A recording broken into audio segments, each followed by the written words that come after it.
एक तर शिक्षण मिळलं नाही, चौथी शिक्षण झालं कसं बस ते पण पहिलं शिक्षणाला एवढं महत्व पण नव्हतं आणि शिकण्याची परिस्थिती पण नव्हती. नंतर लहान वयात लग्न झालं, नंतर शेती काम आणि घरकाम ह्याच्या व्यतिरिक्त कुठं बाहेर जाणं नाही, येणं नाही, काय नाही. परत उमऱ्यातनं बाहेर पडलं की हा बोलल ता बोलल अशा परिस्थिती लय आली. ह्या गटात शिरल्यावर पण असं लय अनुभव आले, म्हणजे टोचूनच बोलायची लोक. कोणी असं म्हणजे चांगलं बोलत नव्हतं की गटात जात्यात, अशाच करत्यात, इकडंच जात्यात.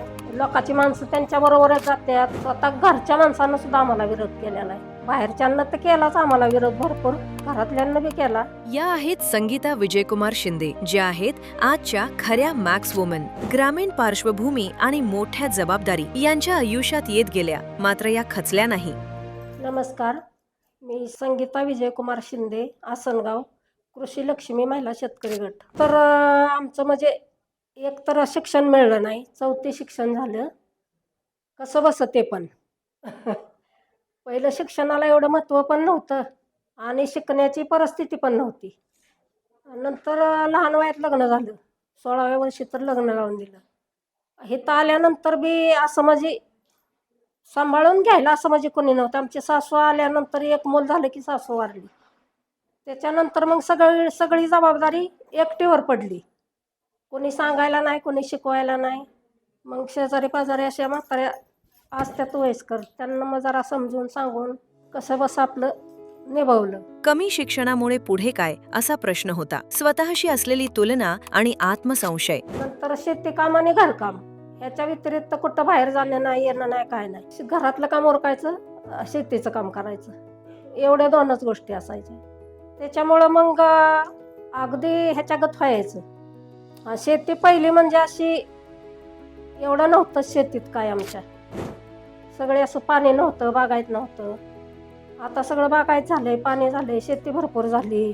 त्याच्यामुळं आता काय वाटत नाही. आणि ह्या गटात आल्यानंतर तर घरातनं बाहेरचे कुठं नव्हतो, ते आत्ता सगळीकडे फिरायला मिळतंय, 4 बायकातनी मिळून मिसळून राहायला मिळतंय.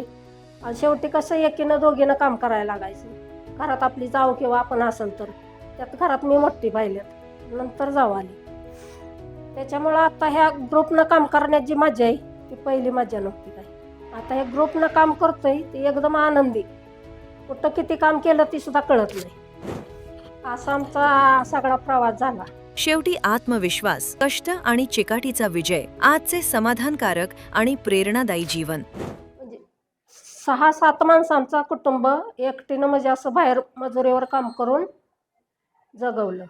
पोरांची शिक्षणं झाली, नोकरी पाणी लागली त्यांना. आता सगळं व्यवस्थित आहे. कुठं म्हणजे आता कशात कमतरताही नाही. घोषा पद्धतीचं गाव कुठं गे डोक्यावनं पदर. परत उमऱ्यातनं बाहेर पडलं की हा बोलल ता बोलल अशा परिस्थिती लय आली. ह्या गटात शिरल्यावर पण असं लय अनुभव आले. ह्यानं काय म्हणायचं, त्यानं काय म्हणायचं, सगळ्यांचं ऐकून ऐकून ऐकून आम्ही इथपर्यंत पोचलोय. म्हणजे टोचूनच बोलायची लोक. कोणी असं म्हणजे चांगलं बोलत नव्हतं की गटात जात्यात, अशाच करत्यात, इकडंच जात्यात, लोकांची माणसं त्यांच्या बरोबरच जात्यात, असं म्हणजे आमच्या स्वतः घरच्या माणसानं सुद्धा आम्हाला विरोध केलेला आहे. पण तेवढं बी आम्ही मागं टाकून काय असेल ते असेल, 2 टोलं खायचं पण ही कडेला न्यायचं. घरातल्या माणसांचं बी. बाहेरच्यांना तर केलाच आम्हाला विरोध भरपूर, घरातल्यांना बी केला. परंतु आता काय होतंय, बाहेरचे पण आम्हाला चिकटून येतं आणि घरातली तर व्यवस्थितच आहे. असा आमचा प्रवास चालूच आहे आणि इथनं पुढं पण आम्ही चालवतच राहणार. मॅक्स वुमननी बोलण्याची संधी दिली, त्यांचे धन्यवाद. धैर्य, आत्मविश्वास आणि स्वाभिमानानं काम करणाऱ्या या महिलांना मॅक्स वुमनचा सलाम.